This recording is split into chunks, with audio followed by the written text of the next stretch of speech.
Gracias amigos por estar con nosotros en un nuevo encuentro con la ciencia. Estamos con el doctor Alberto Lachos del Instituto Nacional de Enfermedades Neoplásicas.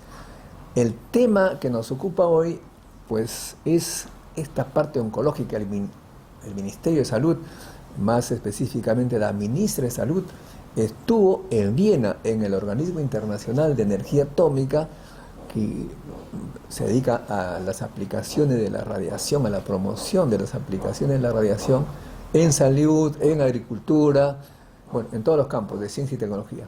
Y allí la ministra se refirió al cáncer, que estamos dando mucha importancia a este tema en el Perú, y bueno, el Instituto de Enfermedades Neoplásicas obviamente es el referente, la contraparte del Organismo Internacional de Energía Atómica. Y el doctor Alberto Lachos es miembro del equipo del INEN, también profesor de la Maestría Física Médica de la UNI, que fue creada con el IPEN en 1995, doctor. Gracias por estar con nosotros. Muchas gracias por la invitación, doctor. Espero aportar en conocimientos de lo que es la radioterapia en el campo de la salud, la lucha contra el cáncer. Efectivamente, eso, como usted sabe ahora, es muy, muy importante, como dice la ministra. Bueno, en este programa siempre nosotros empezamos sabiendo la vocación, cómo nació la vocación, cómo es que usted se convierte en médico, algún familiar, conocido, y a la ciencia en general. ¿A qué edad usted se convenció que iba a ser médico? Bueno, eso lo supe desde el colegio, ¿no? Del colegio tuve la aspiración de estudiar medicina alguna vez, pero sí, no... ¿Pero quién lo indujo? Bueno, la verdad que mi familia, yo vengo de una familia de comerciantes, ¿no? Bueno. No había mucho profesional ahí, es decir, no habían profesionales, ¿ya? Pero sí veía a mis amigos, trataba de juntarme con los amigos que estudiaban más en el grupo de colegio, y tenía un par de amigos... Los más estudiosos. Tenía un par de amigos que eran muy estudiosos, y uno de esos me dice, yo voy a estudiar medicina cuando termine el colegio. Yo también. Bueno. Le seguía y así. Un poco así compartíamos. ¿Y en qué colegio fue? Yo estudié en el glorioso Colegio Nacional de San José de Chiclayo, el centenario Colegio Nacional. Caray. Este año cumplió 160 años. Un colegio huerequeque. Sí. Usted es chiclayano, entonces. Soy chiclayo de nacimiento. ¿Su apellido es Lachos y el otro? Dávila. Pero mis padres son de Chota, Cajamarca. Claro, bueno, Chota. Pero nací yo en Chiclayo. Ya, muy bien, muy bien. Chota es un gran pueblo también. Allá sí. Hay un gran histórico personaje que Benel. ¿Te le suena el apellido Benel? No, ni idea. Que no está usted. No, es que claro, no estoy familiarizado mucho con la tierra de sus padres. Así es. Muy bien, entonces usted decide hacer medicina y estudió ¿dónde? Yo estudié en Rusia, en la Universidad de Volgogrado, Rusia. En ese tiempo se llamaba la Academia de Ciencias Médicas de Volgogrado. Claro. Ahí estudié, sí. O sea, usted fue un hombre aplicado, un muchacho aplicado. Bueno, tuve la suerte de tener una beca, y la beca fue completa. Me sacaron de aquí en avión y me trajeron en avión. Yo no invertí ni un céntimo en mi educación. ¿Usted era comunista? No, para nada. Entonces... Es más, ahora yo soy anticomunista. Después de haber visto la realidad en Rusia, yo agradezco obviamente al pueblo ruso por haberme dado una educación completa y gratuita sin haber invertido yo en un solo céntimo. Pero en realidad es complicada el sistema de ese tiempo, ¿no? He regresado a Rusia después de 19 años, el año pasado. Está? Claro, se notan los grandes cambios, ¿no? Acá en este programa no somos ni comunistas ni derechistas, como diría un loco. Todo lo contrario. No, me refiero a que en realidad para nosotros esto de comunismo, es derechista, izquierda, no tiene mucho sentido. Lo importante es la educación. Un pueblo bien educado va adelante. El premio Nobel de Economía justamente ha sido otorgado a 3 personajes que han demostrado que la pobreza sale con educación y salud. Así es, sí, ahí. Yo justo estoy haciendo un doctorado en políticas públicas y gestión del Estado en el CAEN. Y ahí se aprende, pues, que no, las políticas actuales no se deben manejar entre derecha, izquierda, centro, no, se debe gerenciar como una empresa, ¿no? Hay que gerenciar al país como qué es su situación, en qué estado está y qué es lo que queremos, la visión de futuro. Y a partir de eso pasa trabajar. Por educación y siempre salud. pasa por educación y salud. No hay otro. Igual, los problemas, por eso se están tratando de combatir los problemas de nutrición, de anemia, porque los primeros 3 años de la niñez son precisamente los más preciados y que van a volver a la mejoría de economía, van a ser mejores personas, educación, tener una profesión, y eso va a desarrollar obviamente. Por eso he puesto en mi país. blog, he puesto la idea, le han dado premio Nobel a 3 personajes que han hecho algo que todo el mundo entiende. Claro. Educación y salud desde la niñez para salir de la pobreza. Bueno, usted entonces regresó de Rusia a Perú. Allá, ¿usted cuántos años estuvo? Estuve 7 años.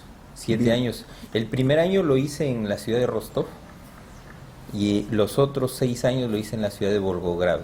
Ya, y cuando Ahí- regresó acá a Perú, ¿trabajó dónde? Cuando regresé hice mi serums en el año, yo regresé en el año Obligado, ¿no? 97. Obligado. En el año 97, en el 98 hice mi serums en un pueblo que se llama Corpacancha, de una empresa ganadera de las Seis Pachacute. Histórica.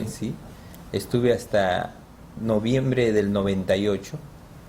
Noviembre del 98, en abril postulé a la residencia médica en el Instituto Nacional de Enfermedades Neoplásicas para radioterapia, y a partir de mayo del 99 hice la residencia 3 años hasta el 2002 en el Neoplásicas. Este asunto de a la residencia, ¿usted lo hizo a través de una universidad?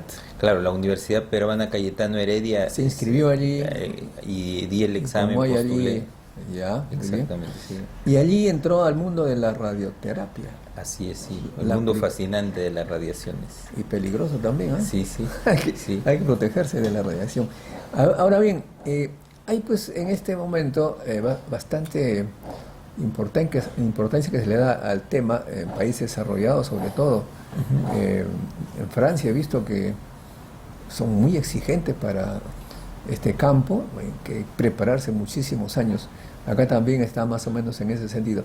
Pero lo que quisiéramos nosotros un poco esclarecer bien cuáles son los roles en un centro como Neoplásicas, o cómo debe ser también en otros, los roles del médico oncólogo, del tecnólogo, del físico médico, del enfermero. Más o menos explíquenos un poco, porque a veces uno se confunde. Primero, usted habló de Francia. Yo, Sí. terminada mi residencia médica en el Instituto de Enfermedades Neoplásicas, viajé a Francia.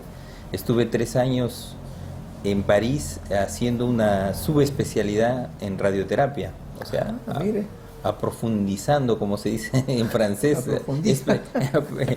Una traducción media rara del Ahí francés. fui también, Una profundización de la especialidad. Ahí hicimos hacíamos antes de la tesis de doctorado, el DUA, Ajá. que es Diploma de Estudios Aprofundizados. Eso, es por eso dije un español medio raro. Pero estuve 3 años, desde el 2002 hasta el 2005. Estuve 2 años en el hospital La Pitié-Salpêtrière Caramba, eso es... y estuve 1 año en el Gustave Roussy. así, Y al sur sí, de París, ¿no? Sí, estuve Eso en es un Villejuif, tremendo centro. Así es, sí. Bueno, Es centro de investigación, es uno de los más grandes de Yo Europa. estudié pues por allí, por esa región, así que conozco. Incluso visité el centro de Orsay de protonterapia. Ahí está. O sea, eso usted conoce más o menos lo que he recorrido. Ujú. Usted, para poquito la gente se entere. Cuando hice mi doctorado de física nuclear en Orsay,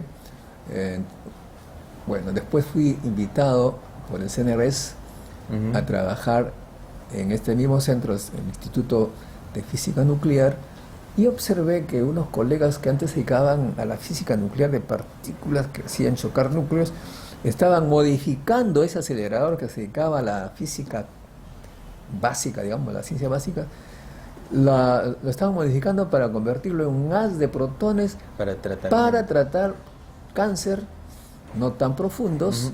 Y pues colocaban allí los cráneos de maqueta allí bien fijos, o sea, para que el haz entre. Y también veo que históricamente ellos fueron pioneros en este campo. Sé que usted estuvo allá. Sí, bueno, el centro de Orsay de protonterapia fue los primeros en Europa. De ahí derivaban pacientes de Inglaterra, de España, de Italia, de diferentes países. En a ese mismo tratar a sitio, los- en ese mismo sitio donde ahora está el centro de prototerapia, hice mis prácticas predoctorales. Qué Hasta los interesante. años 90 creo que era uno de los pocos equipos de protonterapia que había en Europa. Ahora sí ya Claro. la tecnología se ha diseminado por toda Europa, hay varios centros de protonterapia, ¿no? Qué increíble. Y la seguridad social que usted conoce allá en Francia, toman al paciente y un tratamiento que puede costar de repente $100,000 gratis para... Claro, es medicina socializada, ¿no? Para interna, ¿no? Sí, Todo increíble. es gratuito. Obviamente al ciudadano le cobran sus impuestos, ¿no?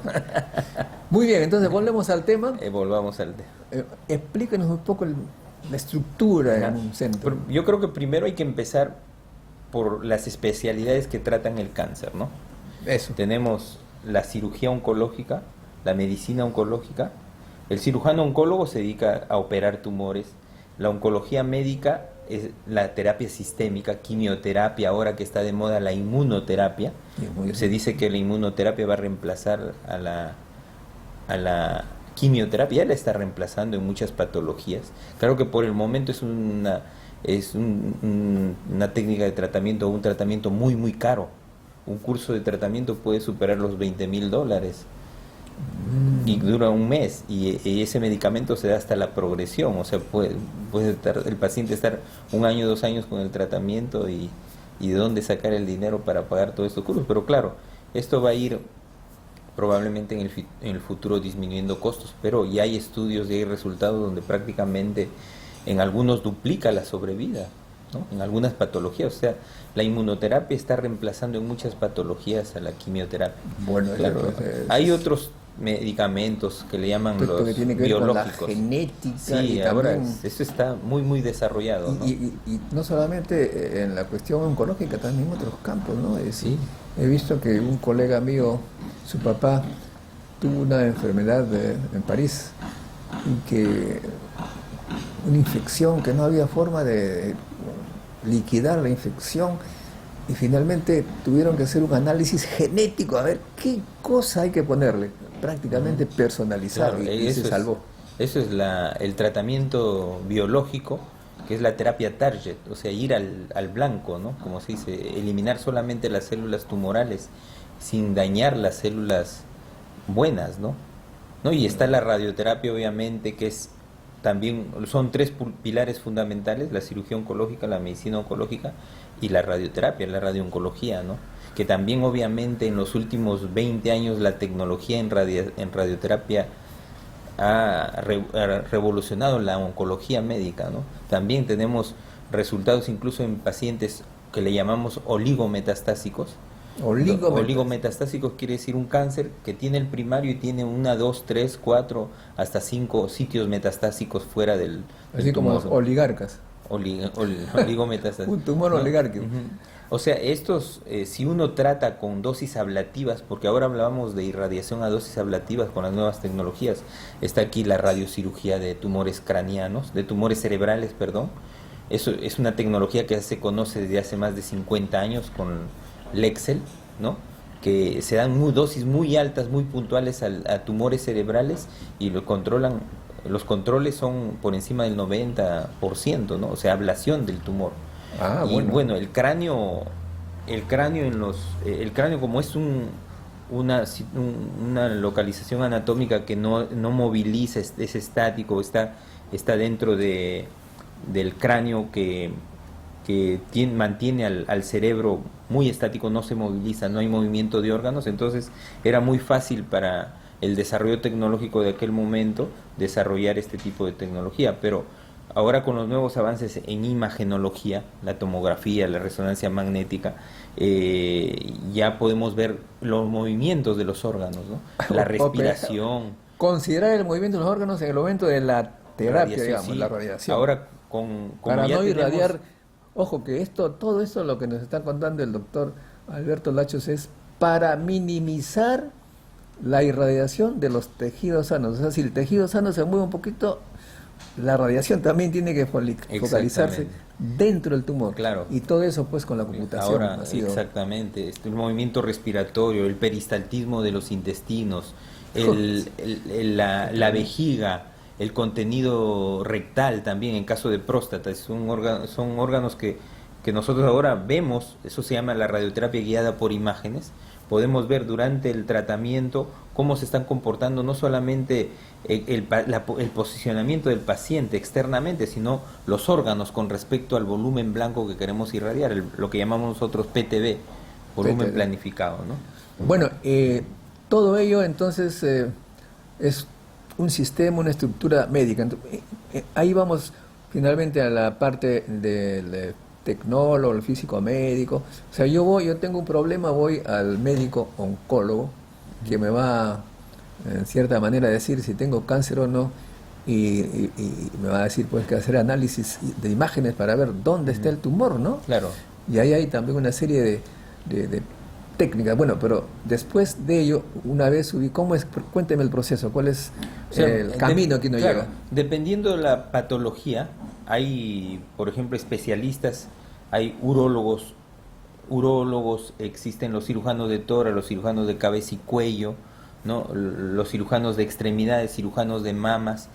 El paciente muchas veces llega primero al médico oncólogo que ve la patología, ¿no? En caso de tumores sólidos. ¿Ya? Porque cuando son tumores, por ejemplo, tipo hematógenos como la leucemia, el linfoma, sí, claro, etcétera, llegan de frente al clínico médico, ¿no? Entonces, cuando llegan al especialista, el especialista ve, como dice usted, pide todos los exámenes, imagenología, determina el estadio de la enfermedad y según protocolo, según guías, recomienda qué tratamiento va a recibir el paciente. Hay pacientes, si son tumores sólidos, hay que ver qué estadio es. Si son estadios tempranos, los tumores sólidos hay que retirarlos, si claro, es que son resecables, sí, ¿no? Si es que son tumores hematológicos, van a quimioterapia o a medicina, a tratamiento sistémico, ¿no? Después que son operados, al paciente ven si tiene algún factor de riesgo, por si necesita algún tratamiento adyuvante, claro, que puede ser quimioterapia, que puede ser radioterapia, puede ser ambos, ¿no? Muchas de las veces el cirujano puede decir, no, aquí primero hay que dar quimioterapia o hay que dar quimioradioterapia, ¿no? O cualquiera de las dos. O sea, todo es multidisciplina. Sí, el cáncer sí, ahora se tiene que evaluar desde la multidisciplina. Todo un equipo. El equipo tiene que estar en el momento del diagnóstico del paciente y tomar una decisión cuál es la mejor opción de tratamiento para el paciente. Y así funciona en todas las especialidades, ¿no? Bueno, una vez que se ubique, vamos a poner el caso más simple, para que no nos compliquemos. Se tiene un tumor y el médico dice hay que irradiarlo, por decir, si tomamos esa línea. La irradiación, ustedes, el médico oncólogo, ¿a quién le encarga, claro, de hacer ese planeamiento, sí, la planificación? Claro, si el paciente ya después que sea la junta médica ha determinado que la opción de tratamiento es la radioterapia, el paciente obviamente sigue todo un proceso. Si vemos, por ejemplo, en el caso del cáncer de próstata, ¿no? El paciente viene, nosotros estadiamos la enfermedad, vemos, indicamos las dosis que requiere de radiación. Por ejemplo, en el caso de próstata hay una serie de esquemas de tratamiento, ¿no? Si el paciente ha sido operado, si el paciente tiene la próstata, si el paciente tiene infiltradas las vesículas seminales, si tiene infiltrada la cápsula de la próstata, si tiene los ganglios, todos esos componentes de la enfermedad nos hacen tomar una decisión. Y de acuerdo a eso, las dosis que requiere. Nosotros indicamos las dosis, ¿no? Las dosis de tratamiento a cada estructura tumoral, ¿no? Y también hay que ver los constraints, los órganos a riesgo que están alrededor y qué dosis pueden tolerar. Esos son las restricciones que tienen los órganos a riesgo, ¿no? Para no causar daño alrededor.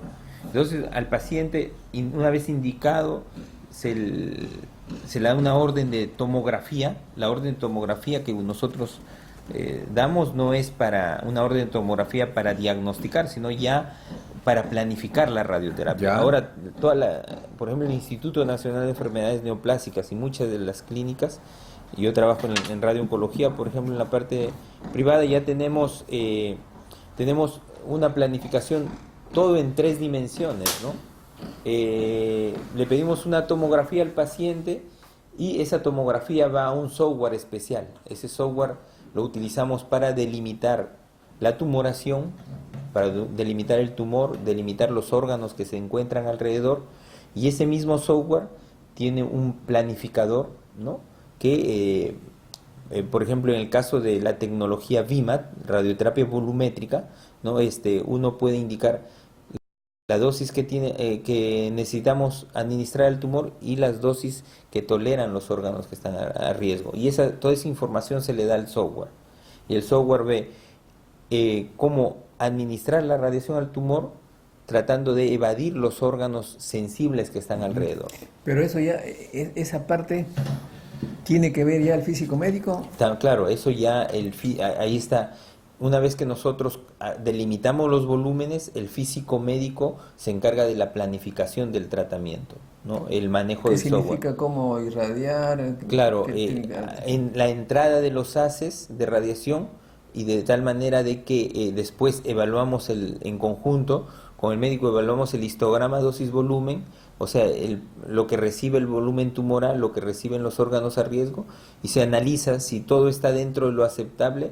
El plan de tratamiento se acepta y va ya por la red, todo es virtual, por la red va hacia los aceleradores lineales toda la información de la planificación, y ya el tecnólogo médico es el que administra directamente la radiación. El que maneja la máquina. El que maneja la máquina, o sea, es un profesional también, tanto como el médico, con estudios universitarios, como el físico médico. El tecnólogo médico aquí en el Perú, como no sucede en algunos países de Latinoamérica, es un profesional formado en una universidad que tiene un estudio de 5 años. Él sabe cómo funciona la máquina. Exactamente, está entrenado para manipular la máquina. El físico médico, en cierta manera, planifica y el tecnólogo aplica. Exactamente. Con todo cuidado para que la dosis sea la que sea planificada. Exactamente. Claro, el médico también tiene que participar en todas las etapas. Claro, porque y la enfermera ya es... La enfermera también es cuando el paciente... O enfermera o enfermero también tiene su rol. La enfermera, la técnica, los técnicos profesionales también tienen su rol. Por ejemplo, hay pacientes que tienen cierta sintomatología, que tienen que estar en observación, tomar signos vitales, colocar alguna inyección. Todo esto ya es el rol de la enfermera, ¿no? Ah, qué interesante. Sí. Cuando uno analiza el CAP, efectivamente están todos estos servicios, tecnólogo, radiooncólogo, etcétera, etcétera, pero no hay físico médico. Sí, en realidad, en el CAP, supongo que en algún momento se va a tener. Nosotros le llamamos Manual de Organizaciones y Funciones, ¿no? Ya. Que en realidad el físico médico sí está. ¿En qué nombre? Está como físico médico, pero el problema es que el Ministerio de Salud no reconoce todavía, la información que yo tengo, todavía al físico médico como un parte esencial de todo el tratamiento, que debería ser. Yo creo que eso va más por un tema que debe resolver el Colegio de Físicos Médicos, no si es el ministerio que tiene que decidir. O el ministerio... O sea, dicen que conversé con la doctora Roxana Morales, dicen que hay una junta del Ministerio de Salud que define los lugares, los puestos, ¿no? Y cuenta también que en épocas pasadas también los médicos terminaban sus 7 años y, como usted mismo lo ha recordado, se tenía que inscribir para hacer una especialización. Claro. ¿No? Pero todo eso obedeció a que decidieron que cada uno tenga una especialidad. Los médicos se especializaron después que se reunió esa junta, y la residencia, la especialización significaba, como usted lo ha señalado, como una universidad lo enviaba a un sitio a aprender, y era prácticamente ese instituto que daba el título, ¿no? Claro. Antes incluso no era necesario universidad, sino que un instituto le daba, el hospital o lo que fuera, le daba el grado de especialización. Bueno, eso pues tiene que verlo el ministerio, tiene que decidir cuál es el rol de cada uno, que todavía no se hace, ¿no? Yo creo, sí, bueno, al menos en el Instituto Nacional de Enfermedades Neoplásicas Obviamente los físicos médicos tienen un lugar No, sí, claro, primordial. también en las clínicas Pero privadas. también, claro, aquí Pero- también hay un tema del estado de remuneraciones, probablemente que es un tema álgido, ¿no? Para todos los profesionales de la salud. en general. Bueno, y entonces, doctor, tenemos actualmente en Perú la maestría en física y médica, y en Francia usted entonces conoce más o menos cómo funciona ahí. Recientemente estuvimos en este mismo hospital que usted ha señalado, y decían que para hacer allí física médica tenía una preparación muy estricta, incluso tenía que ser doctor y 3, 4 años más de especialización en el Instituto Nacional de Ciencias y Tecnología Nucleares de la Comisión de Energía Atómica. Un poco complicado, ¿no? Sí, bueno, yo he conocido profesionales físicos médicos que eran pues excelentes profesionales con gran conocimiento en todo lo que es en el campo de la radioterapia, ¿no? Muy muy buenos profesionales y hemos aprendido mucho de ellos, ¿no? Eh, y son físicos, como dice usted, que han estudiado en una universidad, una carrera profesional y después se han especializado En el COA, que le llaman Comisión de Energía Atómica de Francia. Bueno, otro tema, doctor, que nos preocupa bastante es la falta de prevención. Los peruanos no tenemos esta cultura de la prevención, nos alimentamos de cualquier forma, nos exponemos a la radiación. Me está usted llamando la atención, no usa lentes. ¿Se está avanzando en eso? Yo creo que se está haciendo esfuerzos, pero no no es lo suficiente, porque como dice usted, aquí hay que cambiar estilos de vida, ¿no? Eh, Comer saludable, algo que todavía no alcanzamos, porque comer saludable hay que educar desde muy muy niños, ¿no? Desde He visto desde familias muy temprana que, edad, ¿no? que hacen fritura de carne e incluso a veces usan el mismo aceite 2 o 3 veces. Claro, Eso sí. ya, Claro, hay que los hábitos alimenticios esas tienen frituras que son tienen cancerígenas, me dicen, ¿no? también, claro, los nitrosaminas que se forman en la parrilla Lo y que todo le eso, llaman ¿no? ¿cómo le llaman? Oxidables, oxidantes. Ahora bien, la parrilla, e incluso cuentan que el pan algunos lo tuestan, igual, no hay que comer pan Claro, tostado. ese tostado, ese quemado que es precisamente es lo que puede dañar el estómago. Y ni que hablar del cigarro. Claro, el cigarro también es otro, un hábito, el cigarro y el alcohol, si los dos van juntos todavía peor, es un mal hábito que va a comprometer el riesgo de desarrollar ciertos tipos de cáncer, ¿no? Felizmente el hábito del cigarro, claro, ha disminuido enormemente en el mundo, en el Perú ni qué decir, no somos un país que no, en realidad no fuma mucho, No hay ¿no? plata. No fuma, en realidad Bueno. no fuma mucho. Y bueno, si uno ve los registros de cáncer de Lima metropolitana, el cáncer de pulmón obviamente ha disminuido O porque no en hay cigarro. incidencia, Qué interesante. porque ha disminuido precisamente el consumo de cigarro. Pero ojo que también en mujeres el cáncer de pulmón ha aumentado un poquito, porque la mujer ha adquirido hábitos también del hombre, ¿no? O sea, de fumar también en los últimos años. ¿Ah, sí? Sí, Bueno, no si conozco. si vemos los registros de cáncer de Lima metropolitana, y también es la tendencia en el mundo. Sí, Ahora, desafortunadamente yo conozco gente, amiga mía, hombres y mujeres que han tenido el mal porque fumaba mucho, pues no es un problema eso. claro, en realidad el cáncer de pulmón existe en el Perú, se encuentra en cuarto lugar en estadísticas incluso. Oiga, pero a propósito, en este programa, pues un poquito a veces uno dice, ¿tratamos el tema o no tratamos el tema? Pero, Michael Douglas, ¿conoce? Sí, sí, Le dio claro. pues, cáncer a la lengua, me Así parece. es.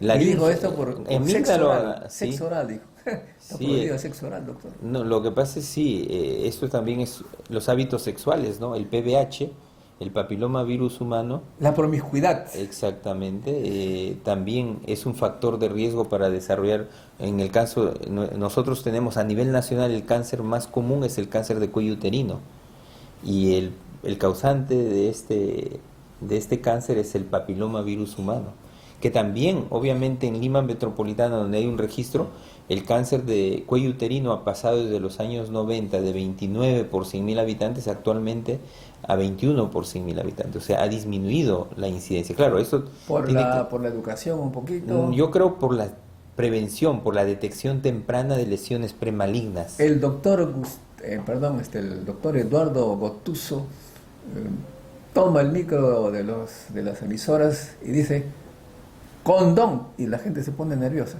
Uh-huh. Pero bueno. Claro, sí, el cuidado tiene que ser, pero también hay que saber que ¿con quién meterse? No solamente es eso. O sea, el 70% de la población en algún momento ha tenido contacto con el virus del papiloma humano. ¿Ya? Pero no todos llegan a desarrollar cáncer. El cáncer es multifactorial, o sea, tiene que haber otros factores. Tiene que uno tener defensa, claro, genética y todo lo demás. Por ejemplo, si una mujer, el cuello uterino de una mujer tiene contacto con el papiloma virus humano, se desarrolla lo que llamaban una neoplasia intraepitelial, o sea, una lesión premaligna, grado 1, que eso en el 90% regresiona. ¿Regresa? O sea, se sana. Solamente un 10% puede... regresiona, pensé que era que... No, regresiona, o sea... sí, entendí. O sea, se puede cuello eliminar. Se desinflama el cuello uterino. Y un 10% progresa. Creo que le hacen quemaduras por el claro, que se ahora... Pero ese grado 1 puede, en un 10% solo progresa a grado 2. Y de ese 10%, 1% puede progresar a cáncer invasivo. O sea, y todo eso se da en un periodo de 10 a 15 años. O sea, una mujer tiene para hacerse chequeos entre 10 y 15 años antes de que desarrolle cáncer, desde el contacto con el virus, antes que desarrolle un cáncer invasivo. O sea, tiene un buen plazo. Si hubiera un chequeo continuo, permanente, una cultura de prevención, como dice usted, en el cáncer de cuello uterino, de repente nuestras incidencias de cáncer de cuello uterino fueran muy bajas. Claro, el cáncer de cuello uterino, como decía, como es multifactorial, está asociado, más que todo se ve en provincias, la mayor incidencia de cáncer de cuello uterino. Falta de cultura, también falta de higiene, nutrición son los factores. Defensa. Exactamente. O sea, la pobreza es el mejor amigo del cáncer. Exactamente. Eso hay que verlo. La cultura, el conocimiento, pues hay veces... Porque pobre, pero decimos somos un país promiscuo, pero no, también sabemos historias que en Europa, en Estados Unidos, la actividad sexual de los jóvenes es a muy temprana edad también, ¿no? Entonces, no es tanto por un tema de promiscuidad, sino que hay que... Las precauciones. Cuidados, como dice, preservativos, la educación sexual es importante. Oiga, a propósito, doctor, usted está con esta educación que nos ofrece el Ministerio de Salud, con la historia justamente de esto, tema de cuidados, de la sexualidad, o se opone como la gente que dice, no te metas con mis hijos. No, todo a su debido momento, ¿no? Todo a su debido momento. Oiga, pero no hay que, el debido momento es antes de empezar, o sea, a los 10 años. Claro, tiene que estar acompañado. Si usted le da esa educación a los 17 ya muy tarde. No, claro, hay que dar una educación sexual en los colegios, para evitar que estos niños mantengan relaciones sexuales muy temprano, y si las tienen en algún momento que tomen las precauciones. Si uno ve en Europa, en los colegios ve anticonceptivos para menores de 16 años. Reparten preservativos en los Acá colegios. Sería una locura, aquí A propósito, doctor, ya usted está hablando de temas culturales, no sé. Me he puesto un poquito a estudiar cómo ha evolucionado la Europa, América, y lo que me he dado cuenta en la línea del tiempo es que nosotros repetimos lo que hacen los europeos, pero con 30 o 40 años de retraso. Sí. O sea, me acuerdo que en el año 1975, una familia que me invitó a su casa secundaria en Francia, vi que la mamá se preocupaba por una cama, 2 plazas, pero no había para quién era, no había en ese momento las personas. Y le pregunté, ¿y esta cama, señora, que es para mi hijita que viene con su enamorado? Me sorprendió. Lima, eso es impensable. ¿Qué edad tiene su hijita? 15 años. señora, le digo, en mi país, le conté lo que es acá, pues, ¿no? Claro, sí. Y ella me dijo, así éramos hace 40 años. Ajá. ¿Por qué cambiamos? Porque el Ministerio de Salud nos explicó que los chicos a esa edad hacen lo que siempre hacen los jóvenes, pero se van a hostales baratos donde no cambian las sábanas y vienen con una serie de enfermedades. Entonces nos plantearon la pregunta, ¿quiere usted que su hijita regrese con enfermedades de este tipo? ¿O usted se encarga de prepararle un ambiente agradable? O sea que por salud, Evoluciona. por proteger a la hija, en cambio nosotros por la moral, supuesta moral, no sé dónde viene, condenamos al peligro a los Claro. jóvenes. Por eso tenemos alta tasa de gestantes jóvenes, adolescentes, cuyos hijos van a nacer con anemia por la malnutrición, que no van a tener un futuro porque la anemia hace que su desarrollo cerebral, neurológico sea insuficiente y en el futuro no puedan tener un buen nivel de aprendizaje. Eso es todo las consecuencias de todo esto, ¿no? De esta cultura. Bueno, por eso, y podemos también hacer una serie de otros análisis, que estamos siempre en retraso. Siempre copiamos, pero tarde, y las cosas buenas lo copiamos, pero tarde. Por ejemplo, los cigarros, ¿se acuerda usted que, no sé si usted es muy joven, pero en los años 60 todo era humo? Sí. Y ya cuando descubrieron en Europa que eso daba cáncer, ellos cortaron con el cigarro y nosotros 20 años después recién. Así es.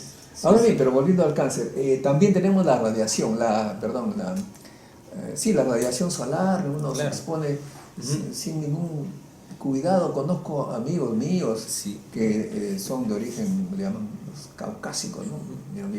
Mi gran amigo Donald Tarnaviecki, de origen polaco, blanco, que se iba a la playa, a la Costa Verde todo el tiempo en la juventud cuando éramos universitarios, y pues así joven nomás le dio cáncer de piel, porque no sabíamos en esa época que la radiación solar daba ese riesgo, ¿no? Claro, es la radiación ultravioleta, ¿no?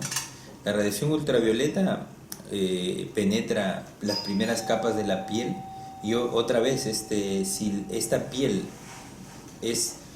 no es rica en melanina, el pigmento que tenemos en la piel que protege de la radiación solar, por eso que la gente de tez blanca, los australianos, tienen una alta incidencia de cáncer de piel, ¿no? Tienen melanomas, carcinomas epidermoides, carcinomas vasocelulares, etc. Es el país que tiene más cáncer de piel en el mundo, ¿no?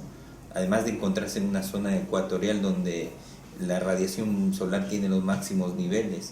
Pero igual en el Perú, por ejemplo, si uno, por ejemplo, tenemos la gente que viene de Cajamarca y la gente que viene de Puno. Ah, ustedes ya notan eso. Claro, la ¿no? diferencia, ¿no? La diferencia, Puno está más alto, Pero el nivel bien cubierto, mucho claro, piel. tienen una protección de la melanina, ¿no? Que protege la piel y claro, su piel es más consistente, digamos, y no desarrollan cáncer de piel, ellos desarrollan otros daños males. de piel, claro, por Precisamente exposición al los sol, pero no genetistas- desarrollan cáncer de piel. Los genetistas justamente me cuentan que es la selección natural que se ha dado en la época pues, primitiva, ¿no? Justamente aquellas poblaciones que llegaron a territorios como Puno, prácticamente los que no tenían esa protección morían y solamente quedaron los que por alguna razón habían mutado y tenían esta piel protectora. Claro, los secos que nunca tienen sol, casi, digamos, sol apenas. Ellos no tienen esa protección, cuando vienen aquí, pues grandes Claro. problemas, incluso sin cáncer, tienen un poco de quemaduras, ahí no se broncean, sino se queman, ¿no? Exactamente. Por ejemplo, los agricultores cajamarquinos que se han expuesto toda la vida al sol, trabajando en el campo, en la agricultura, son nuestros principales Clientes. pacientes que vienen al Instituto de Enfermedades Neoplásicas con diferentes tipos de cáncer de piel, hasta melanoma, ¿no?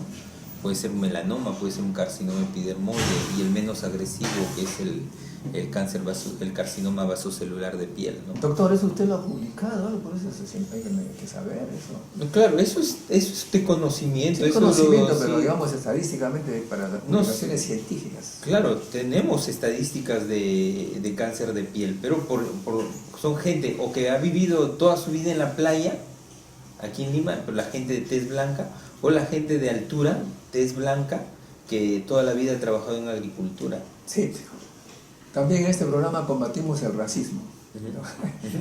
Y siempre decimos que la diferencia que se tiene en la piel se debe pues a que aquellos que no estaban, digamos, preparados genéticamente para vivir con la piel que tenían en determinado lugar, desaparecieron desde niños. O sea que el color que tenemos corresponde un poco a nuestra región, ¿no es cierto? Sí, es producto de la evolución, ¿no? Mi abuelo tenía una frase curiosa, ¿no? Soy yo de la Libertad, 4000 metros, y vino un cura español, no sé por qué llegaban en ese época curas españoles, y se trajo un monaguillo negrito. Abuelito, le digo, mira cómo ahí tienes ¿cómo es posible un hombre tan blanco y uno tan negro? O sea, el hombre es como el pan. Algunos salen demasiado temprano del horno, otros demasiado tarde, nosotros a punto. O sea, ¿qué quiere decir con eso? Que nosotros nacemos de acuerdo al lugar, a la radiación, a la altura que nos corresponde, ¿no? Así que eso de racismo debería desaparecer, más bien hay que saber que hemos, en cierta manera podríamos decir que nuestra piel es la más adaptada al lugar en que vivimos. Sí, es cierto, todo eso y debemos estar entonces claro, felices, por ejemplo, en el caso de Australia, porque fue en los tiempos antes de las conquistas de los ingleses que vinieron a Australia, obviamente eran aborígenes de la zona, otro tipo de piel. Ya los colonizadores son los de tez blanca que en realidad habitan esa zona, ¿no? Bueno, menos mal que ahora pues hay los bloqueadores y todo lo demás, ¿no? Se tiene más conocimiento. Muy bien, doctor. Entonces, en conclusión, estamos pues en una época que hay que tener mucha prevención al cáncer, hay que hacerse chequeos para que eventualmente, si tenemos un tumorcito chiquito, pues esto se elimine así de raíz, pero ya si se tarda mucho, pues hay todas las tecnologías que pueden disminuir el riesgo de muerte o por lo menos alargar la vida. Todo eso se ve pues en un estudio totalmente multidisciplinario donde hay médicos especialistas en diferentes órganos, físicos médicos, tecnólogos y sobre todo ahora con los equipos de radiación que han venido de los países tecnológicos, que siempre me hacen recordar que hemos avanzado porque nos han traído nuevas máquinas. Yo estuve acá en en los 90, principios de 90, en Neoplásticas, estaba frente a Loaiza. Mi amigo César Picón tenía una bomba de cobalto, calculaba la mano.